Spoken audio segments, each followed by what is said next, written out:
later, revealed an undercurrent of insouciance combined with the desire to break out and come into a kind of a world which at the same time is expanding and contracting.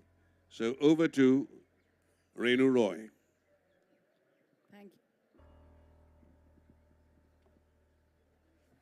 Hello.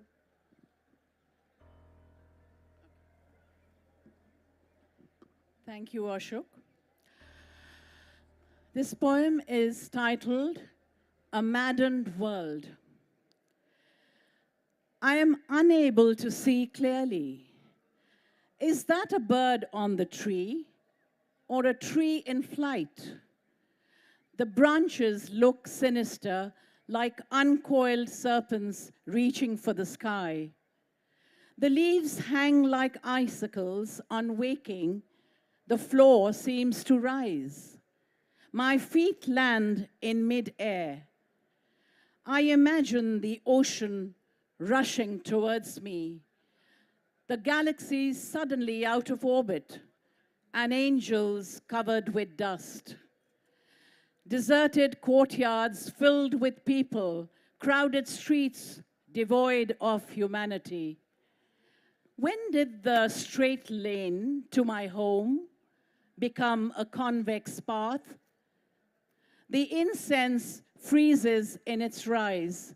Christ steps off the cross in the overhead frame.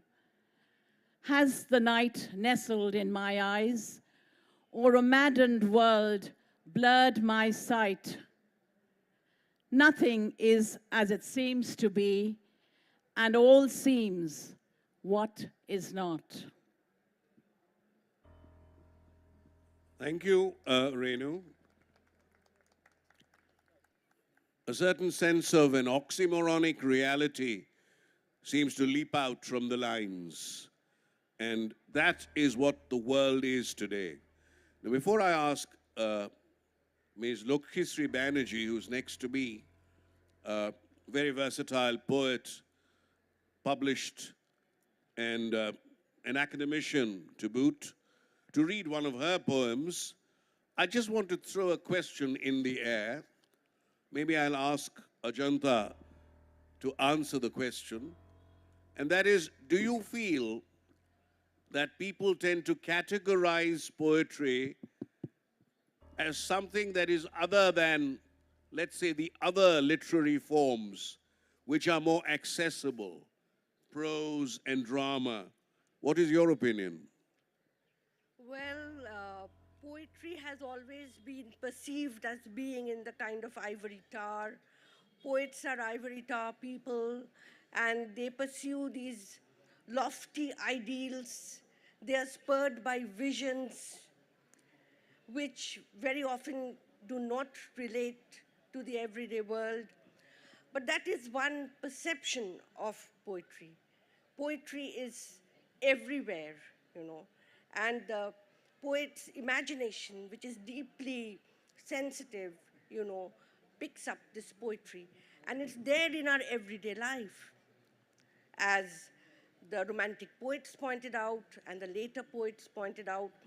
And if you look at contemporary American poetry, it seems to be a very sparse utterance, but it is poetry.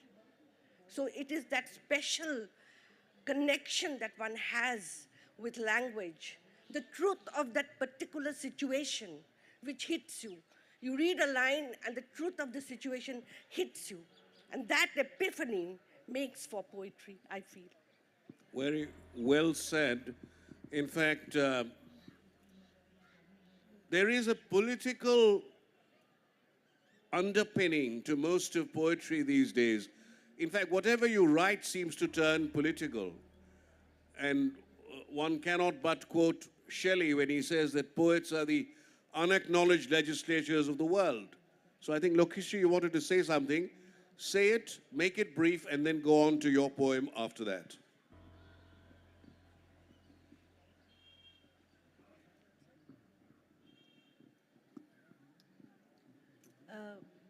about poetry. Can you hear me? Hello? Hello. Yeah. Hello. I'm just adding on to what Ajanta said. I personally feel, without making a sweeping statement, still I feel uh, poetry is born out of life, because there's so much of poetry in life, whether it's political, whether it's apolitical, whether it's natural, whether it's in nature, whether it's in everyday life. Well, I think no poet can write in a vacuum. And somewhere there's a hypertext, there's a text, and there's a subtext. Well, this is not academics, but we write like almost sometimes we write verbal images, verbal symbols, which are like a painter. You start the painting of poetry, and in the subterranean self of yours, it starts with something. It may just intertwine and integrate into something else, or maybe on the same plane. But then poetry is life, and life is poetry.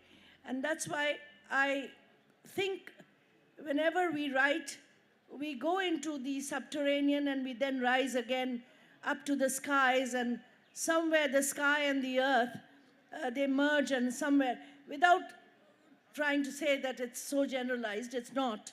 But still, I'll read one of my poems. This is called Sunflowers on Display. And we all know that about Ukraine, and sunflower being the national flower of Ukraine. And of course, there's a huge painting by Van Gogh, who led such a tragic life, and it's all about tragedy also. Somewhere it became something else. I started with something, it became something else. So this is my poem.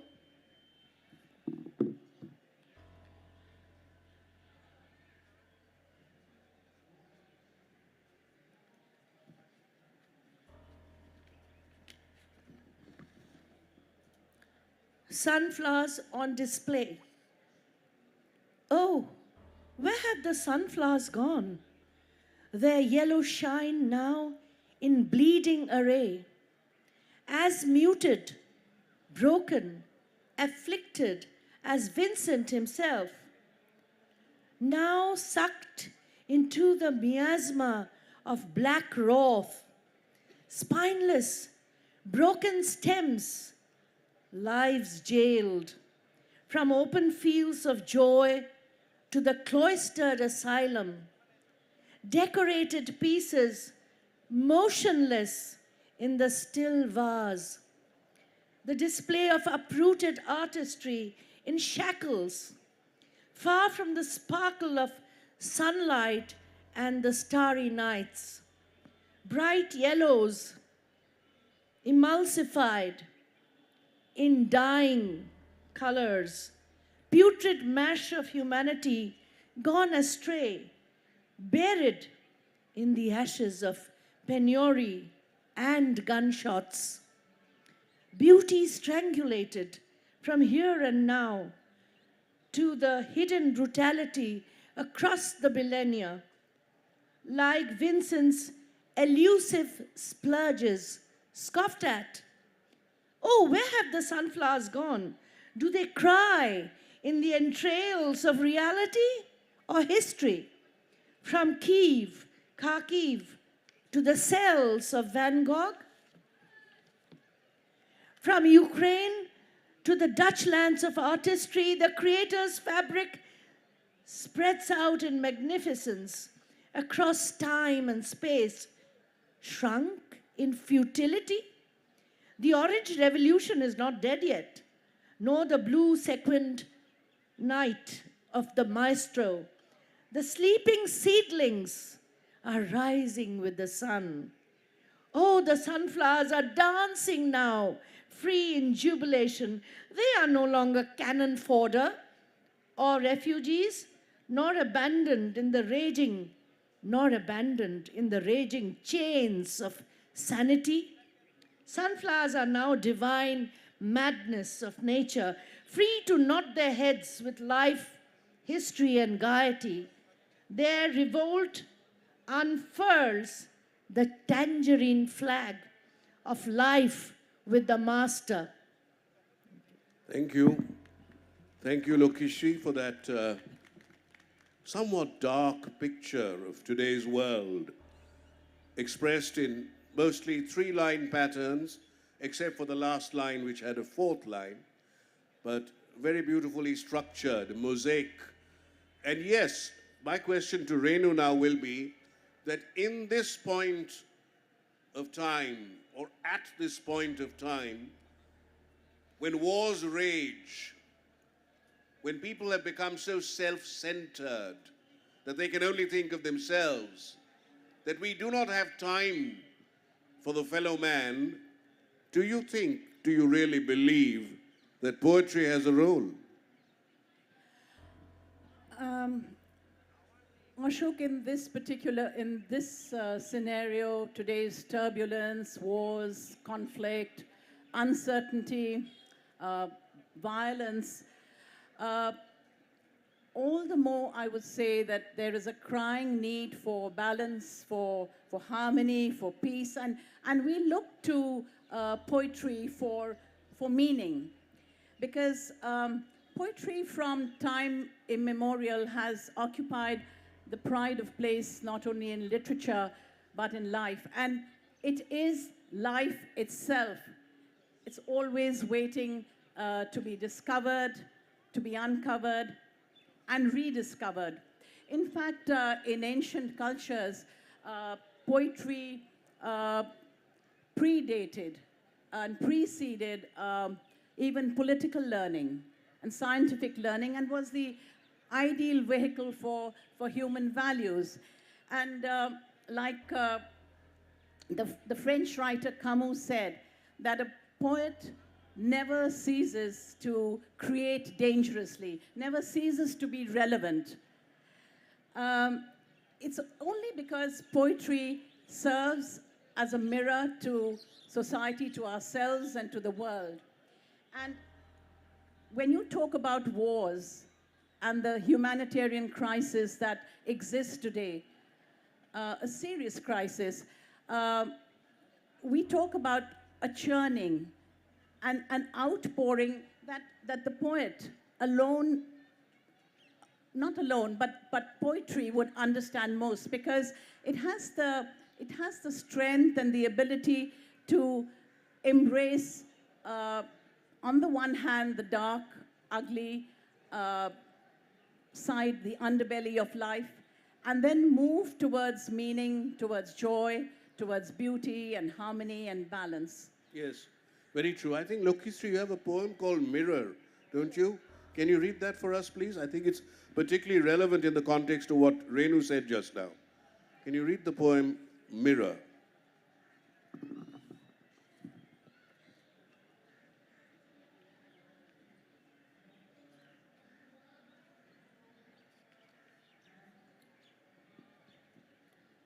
Yes, poetry, I do agree with Renu. It does embrace life in its entirety. So oscillation between utopia and dystopia, and back again to utopia with hope and faith. This is called Mirror, this poem. Poetry knocked suddenly at my door and tiptoed in as I unbolted my clogged heart and all its latches. Soon the tangles were unknotted. The jigsaws became kaleidoscopes. Dead leaves sprung back to life. He came in as my mature Cupid with arrows glistening in a carnival of colors, non-definable, yet wise like the moon. Poetry entered in resonant whispers of the wrenching hoofs of his white steed, with clouds, corals, pearls in his swipe, golden, breezy, and momentous in sunshine, and the twinkling glow of alert stars, as he reawakened me to the flush of youth. Poetry came and went like the lightning. Poetry came and went like the lightning, robust in fire feathers of touch. a sudden fireball of water to allay the knife, glistening in love and terror, a mirror of life. Thank you, Laksmisree. Very interesting poem. Reminiscent of a poem written way back in the early 80s by Dom Moraes called Naiad, where he talks about a sculpture of water. But now over to Ajanta, who is, like Laksmisree, also a professor. She's the principal of Women's Christian College, a prolific poet, and like Laksmisree again, award-winning and published. So, a poem from Ajanta. Thank you, Ashok. I will be reading a poem from my book Earth Elegies, and it is called Marooned. On a desert island of mundane metaphors and briars of barren themes, I strive to be rescued. I cry out, trying first one and then another voice, till my throat aches and no syllable issues forth. Yet no one hears me, neither my words nor the silences, as the seas swirl and subside endlessly. I light a fire with the fossilized memories that litter the mind, but no one sees the frantic signal. I scribble on a piece of paper rummaged from my pocket and put it in my water bottle, launching it gently on the currents, hoping someone, somewhere, will intercept the seafaring missive, will heed my plea for rescue, and come to take me away from my remote isolation to creative rehabilitation. Thank you. Thank you, Ajanta. A very sensitive rendering. If only I could pause, take a deep breath, and sigh, I would learn how to think while waiting for the breeze. The lake could then shimmer without the slanting sun, and the world could whisper without my approval. It would be a meeting of 3 cats and an owl, all into politics, but minus the malice. They would wait for my pause while sharpening their claws. That's a poem from yours truly. We move on with the afternoon. Thank you very much. A question again for Renu, but this question could apply to all of you and you could all answer. Well, we're all writing poetry. But where does it all start? Where does it begin? What is the inspiration? What is the process? Is it that you have to write a poem and therefore you write? Or does it come organically? Renu. Poetry has always been a passion from very early years, and one has attempted to read and understand poets from all around the world. Essentially, since it can't be separated from life, it prompts a reflection and introspection. And in that sense, poetry, for me, as it grows organically, it first lives in a kind of wordless, formless space within. And then, of course, it lives in its words. And hopefully, much after it is either read or rendered. And one tries to, through the devices of symbolism or imagery or metaphor, try to create a visual reality for oneself and for the reader. And the aim is to draw the reader into your own experience so that the created work resonates and becomes meaningfully alive. And of course, like they say, poetry is like the best words in the best order and the right words in the right place. So the choice of words and its sound and its attendant cadence and rhythm and beat combined with the imagination then does become poetry for you. Yes, Renu, I think poetry is a kind of extended reality. You know, reality gradually merges into a world which has the elements of the real. Obviously, we cannot write about something we have no idea about or we cannot imagine. So it has its essence in the real world. If you look at a film like Gupigain Bagabain by Satyajit Ray, it's a fantasy on the surface of it. But the characters are so real. You can actually identify with a Gupi or a Baga or even the king of the ghosts. Now, the question that I'd ask Laksmisree is that, do you think that in the modern world, or shall we say postmodern, we need to allow the poems to somehow move from reality and very gently, gradually merge into a space which may not necessarily be so real?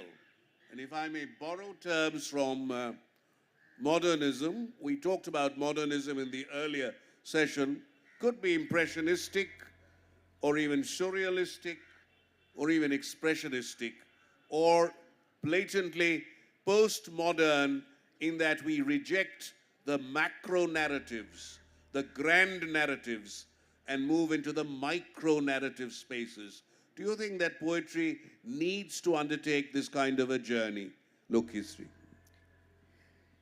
Well, I have a few points in relation to what you said. First thing, of course, everybody, most of us know, it is a kind of a duality where when a poem is born, it's actually kind of an oscillation between spontaneity and the reality that we live in. So that's like what Wordsworth said about poetry, spontaneous overflow of powerful feelings. But that is not it, because we do go into more finesse writing poetry. So that would be emotion recollected in tranquility. Of course, that has to do a lot with the editing. I will not go into that process, but definitely poetry is conception, like the baby. For me, sometimes it hits me hard, and we have to write because we have to write. Otherwise, it will go on kicking my stomach, my heart, my soul. And then, of course, the finesse comes, how it sort of builds up within the subterranean levels, you know. And that is why it is both a duality. I mean, we don't write poems, as you said. We can't be writing poetry in a vacuum. Life is poetry, poetry is life. Unless something actually hits me hard, or maybe it hits me hard in a sense of beauty and truth, both beauty and truth in the Keatsian way, then of course the conception of poetry, like the conception of a baby, is there. But then when it comes out in images, as you said, whether it is imagistic or impressionistic or surrealistic or whatever, the thing is, it takes its own shape, and then we edit it again. There is emotion recollected in tranquility, and therefore we are not going far away from reality, but of course it has to be refined. I mean, we cannot just be at that crass level of reality. We don't actually, poets don't. They are never stuck at the crass level of reality, though it may hit the poet heart, it will refine itself into a more, let us say, refined, a more civilized kind of writing. When you mention Wordsworth, Yes. I mean, in Kolkata, of course, we have the famous incident of Noreen, Swami Vivekananda, being so influenced by one of his teachers teaching Wordsworth that he went actually to Dakshineshwar. That was the catalyst, if I am not mistaken. Ajanta, what do you say? How important is the force of poetry in fashioning one's lives, or how does it influence you as a poet? Well, I think poetry is something that is very elusive, very nebulous, and it can be a strain of music, a haunting idea, a figment of the imagination. It's very hard to pin it down. It happens, it occurs. And there is this alchemy. People often ask me that with so much administrative work, how do you manage to write poetry? Actually, the poem writes itself. It is a kind of exorcism. And so you are just impelled by this idea, and then the language forms itself around this idea, and the poem is formed in the crucible of that particular moment. So, I mean, it is something that is very organic, I think is the word that Ashok you used. Yes, Yes. yes. But talking about Swami Vivekananda, talking about, I sincerely believe that unless a person is a spiritualist, cannot be an aesthetic. Spiritualism and aestheticism are two sides of the same coin. I think poetry, unless you're essentially a spiritualist, you really can't write good poetry. So aesthetics and spiritualism are two sides of the same coin in that context of Swami Vivekananda. I do agree with Ajanta and Laksmisree, of course, that basically it is like plunging into one's own depth, a process of self-discovery, a process of connecting with oneself and therefore with the world around one. Yes. And I think we are treading into slightly more difficult territory, territory which is more sensitive. And there's no harm in a literary meet to talk about such things. But let me bring the other side of the triangle in, along with Swami Vivekananda and spirituality. It's the birthday of Netaji Subhash Chandra Bose today. And apart from his extreme patriotism and his courage, his spiritual persona was extremely significant. And there are those who do not actually write poetry, but their lives are poetic. And I think that Netaji's life was a poem. Absolutely. Would you agree? Absolutely. You see, he has lived, I mean, poetry has lived life of Netaji, and Netaji has lived poetry. I mean, it's really a poetry, a poem, when you go through his life. I wouldn't ever think it's a fantasy. Of course, at a certain level, maybe. It's hard to believe. And yet it's full of reality, and yet it's full of poetry. And you're so right, Ashok, because it is a poem. His life is a poem. Thank you. Not only his life, I think it's also his vision, Yes. Which Vision. had all Yes, the yes. force of poetry. Yes. Right. I was just going to ask Renu to read another poem of hers. This is a short one, and it borders on the romantic. And I have dedicated my book to my husband, and I dedicate this poem to him too. Summer dusk. I love the sunset for the last time. I hear squandered melodies in auburn shadows. I hold the slow-eyed summer dusk to the ache in my heart. The swollen surf breaks like lace on the impassioned shore. The sky is convulsed with the dream of rain. It pours over my tear-washed soul and seeps into the thirsting earth. See how the wind listens to the litany of a sea that flows on like my own longing. I feel your breath unbreathing in the liquid darkness. Your eyes drained and dimmed, they look into mine and know that on the summer sands you walk, you do not walk alone.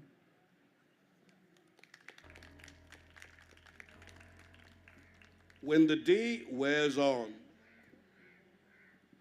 and frailties surface, when time stops to breathe amidst mindless talk, distant orchids fade, distant vibrations grow less palpable, the world, discordant, inexorable, is the enemy.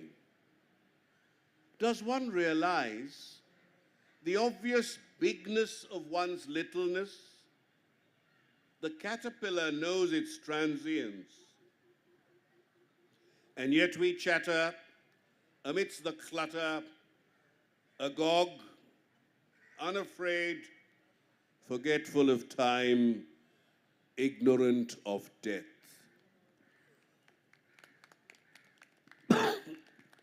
Thank you. I'll ask Laksmisree to read her next poem.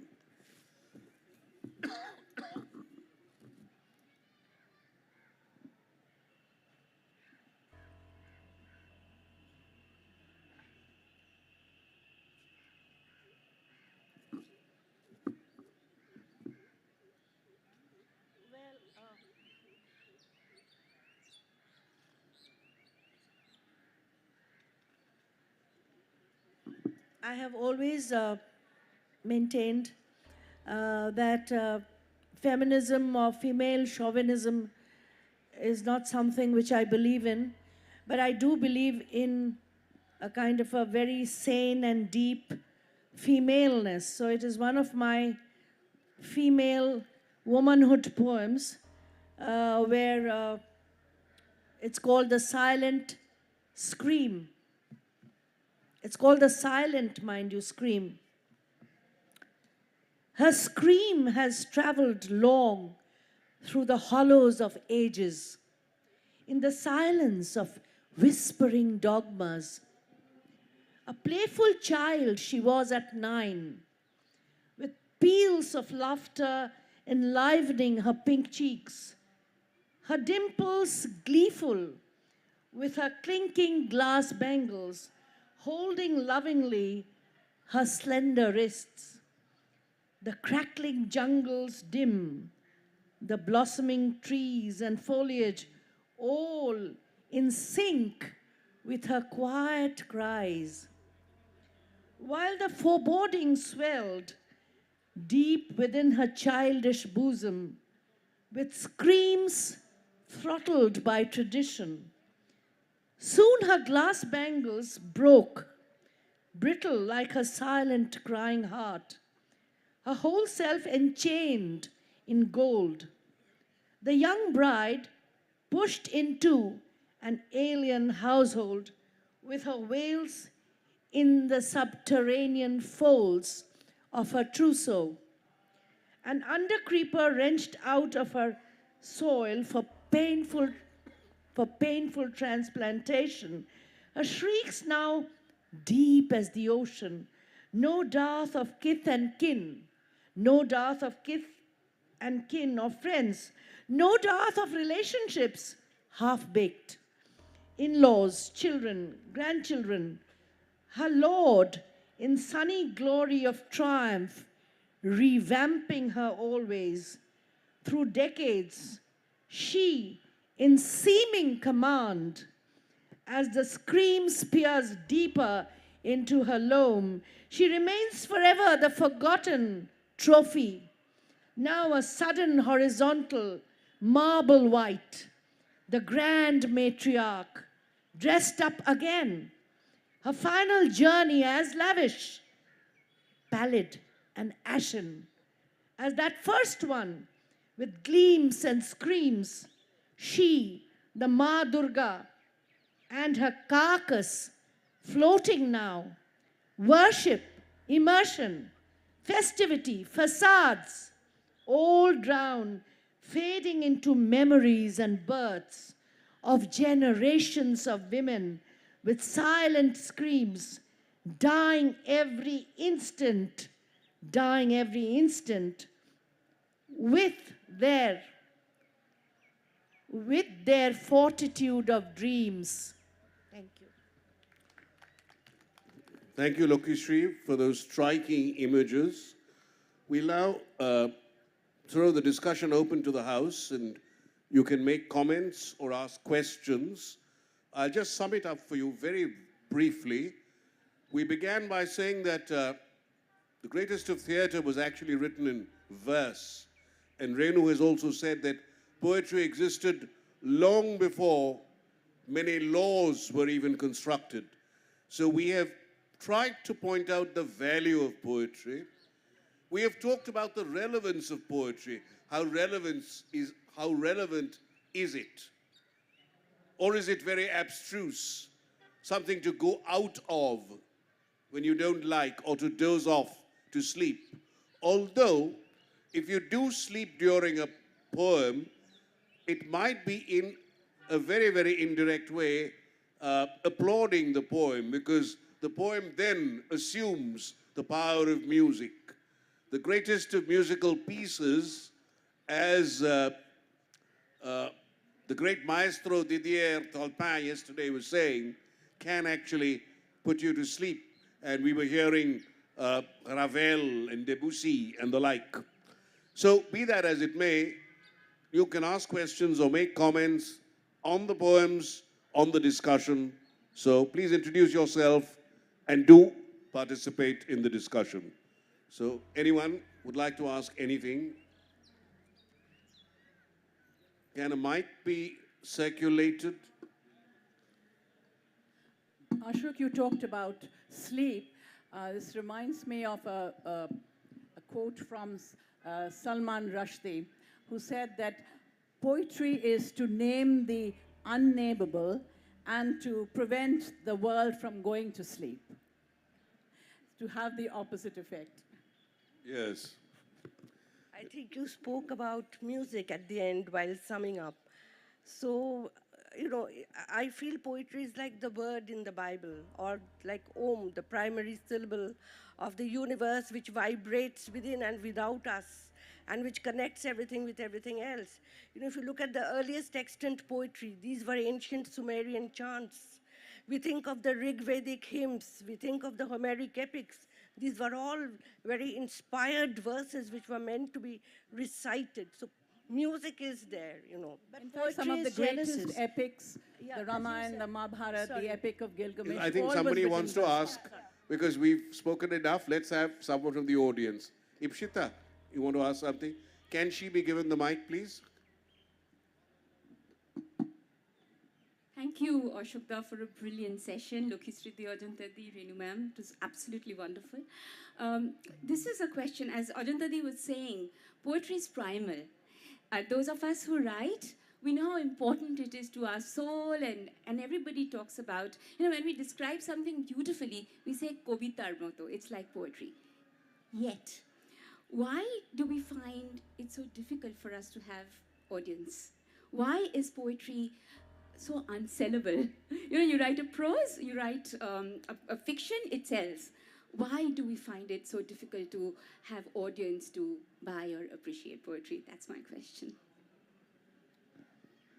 Yes, Laksmisree, take the question. That was really a very good question. Actually, that's a fact also. But I think at a higher level, you see, poetry is the genesis of literary expression. No matter what, it began with poetry. But as we became more and more civilized, we went into the utilitarian world, into profit, loss, and something which people may think that, there's no story, there's no plot, Somewhere we have become, I think, a little more hardened than our ancient people like the Sumerians who wrote the first the Vedic civilization, the first, they were actually perhaps more elevated people, I would think. And we have gone more into utilitarianism, into how much it sells, into how much you read, and into how much, for example, the commodification of poetry. Now, whether we like it or not, most of us don't like it, but still we want that our books should be read. And if we say our books should be read, then of course it's a commodity. But then still it doesn't come into the realm of commodity. Actually it doesn't. So it's something like music. Music today is also commodified, but still it is heavenly. It is paradisical. So where do we go? I mean, again, it is somewhere in this realm of duality, I think. I'll give you two examples before I take your question. There are some poets, both in Bangla, and I'll have to give you an example in Bangla, and in English, who have used different techniques, not to make their poetry popular, but at least to make it interesting. Take Wystand Hugh Auden, for example. He took the humor route, an important 20th century poet. Many of us have studied his poetry in school and college. Who can forget those immortal lines from The Unknown Citizen, which he begins by saying, 2JS, stroke M, stroke 08, stroke 378. This marble monument was erected by the state. He was found by the Bureau of Statistics to be one against whom there was no official complaint. And all our records on his conduct agree that in the modern sense of an old-fashioned word, he was a saint. Yet he wasn't a scab or an odd in his views, for our union reports that he paid his dues. Our report on his union shows it was sound, and our social psychology workers found that he was popular with his mates and liked to drink. He was married and added 5 children to the population, which our eugenists say was the right number for a parent of his generation. Was he free? Was he happy? The question is absurd. Had anything been wrong, we should certainly have heard. So it's very, very tongue-in-cheek, satirical, but it talks about the citizen who does everything right, but in doing everything right, he does nothing right, because there is no spark of brilliance in him. In a Bengali poet called Tushar Rai, I'll just give you a small verse because it's somewhat sadistic in nature. He says, গ্রীষ্মের আঁচ কিংবা শীতের ঠান্ডায় crack করে যাচ্ছে কাচ, তার চাইতে এক ডান্ডায় ফ্র্যাকচার করে দাও যত সারসি আরসি, মার্বেল সিঁড়ি দিয়ে গড়িয়ে দাও যাবতীয় পেয়ালা পিরিচ, তারপর কি মিষ্টি টুনটান জন জন শোনো. Things like that. So now the question. Thank you, ma'am. My question is to Ajanta, ma'am. The name of your collection is Earth Elegy. So, elegy, we all understand, came from the Greek word elegos, and it's a small song. So, how you came to make this title, Earth Elegy? Debojyoti, actually, we are all, lamenting the present condition of our planet, which is our only home, our only address in the universe. And we are all concerned about it.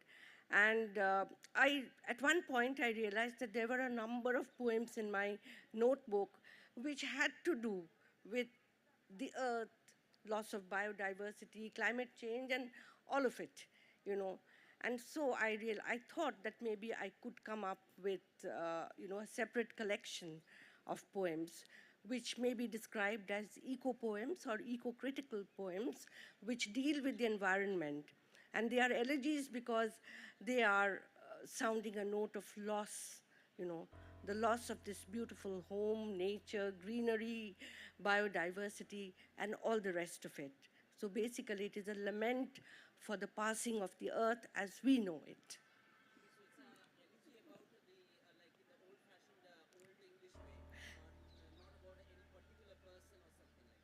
About different aspects of nature and how we are about to lose many of these facets. And if I may add, it's also a word of caution, a note of caution. I know that our time is up, more or less, but we must also realize that so is yours. So we must realize that. Yes, there was a Caution question and from hope. you here. Yes, yes, And please. hope. Actually, it was not a question, it was more a comment. It was an enriching session for all three of you. And ma'am, your poetry, it reminded me of Maya Angelou's The Caged Bird Sings. Yeah, and I am not a student, I didn't study English literature, but about 12 years ago, when I was going through a very deep personal crisis, I started writing poetry. And I am not trained in writing poetry. And I wrote in a couple of months, like 45 poetry, I was like stuck. Then I came back to corporate world and I could not write anymore. So I can write prose, but I can't write poetry. But I don't know, I mean, maybe this is an inspirational thing for you or whatever. I feel what Shelley said, our sweetest songs are those that tell of saddest thoughts. I have felt this is my 11th book, but in my 10th book, The Blue Phoenix, it was a survival strategy. I wrote it throughout 2021 during the darkest phase of my life. And I found, because that was one of the books which I thought I would read here, because it has got, by God's grace, a lot of awards. I think when you are suffering, when you're in real agony, poetry becomes a real survival strategy. And I have lived it, when I wrote The Blue Phoenix, I was actually wanting to get out of this dark phase. I couldn't, of course, because that is how it was destined. But that was my survival strategy. I went on writing. And it really relieved me. And so that book is called, that Egyptian and that mythological bird, the phoenix. Rising And it is from ashes. I phoned up my painter friend. I said, these people can't make it. My publishers can't. Will you please draw? I mean, she drew a canvas of a woman phoenix rising from the ashes. And Can I just interrupt here? That's a resurgence. Yeah, it might be interesting for you, since you said that you're not trained. One doesn't need to be trained at all. Right. Anything that you write can become poetry, but Professor P. Lal did prescribe a kind of a recipe, which might be interesting to those here. He called it, why don't you sit down, please? Please sit down. He called it the 3 M's, And the first M is music. To be poetry, it needs to have some sort of music. It doesn't need to have end rhymes or even any kind of a rhythm, but maybe blank verse, maybe iambic pentameter or trochaic or whatever, some sort of a pattern. That's the first M. The second is milieu or milia. It has to be set in a milieu, an environment, in a space which is resonant. And finally, there has to be metaphor. It has to mean something and something beyond that. Meaning on the surface and meaning beyond. Well, I must thank the audience and the poets. Not 1 minute, 10 seconds. Okay, 10 seconds. Now, when he used this word metaphor, because some of you, all of you write, you see, metaphor is so intrinsic because we've seen people writing prose. I mean, they say it's poetry.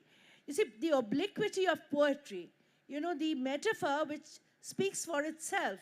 You don't write, I saw a black crow, flying on me or something. It might as well be a dark shadow. So when he says metaphor, the indirectness of poetry at the same time is very, very important. The metaphor part, that's why I added it. Thank you. Thank you so much. We seem to be like René Descartes, the famous logician, arguing with his neighbor, and the argument not leading anywhere because they were arguing from different premises. So we shouldn't be like that. And in the age of Oppenheimer, in the same vein, let me add that nuclear fission wasn't such a wisecrack either. So, ladies and gentlemen, Thank you very much for this wonderful session. Thank you for your participation, your questions. Many thanks to the three poets, Ajanta Paul, Laksmisree Banerjee, and Renu Roy, for participating in the discussion, for reading their poems with great equanimity and poise. And many thanks to the Tata Kolkata Literary Meet for having us all here, and to Shahana for conducting this with aplomb. Thank you very much.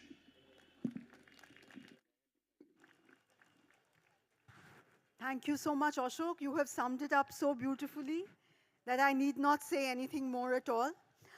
One housekeeping information.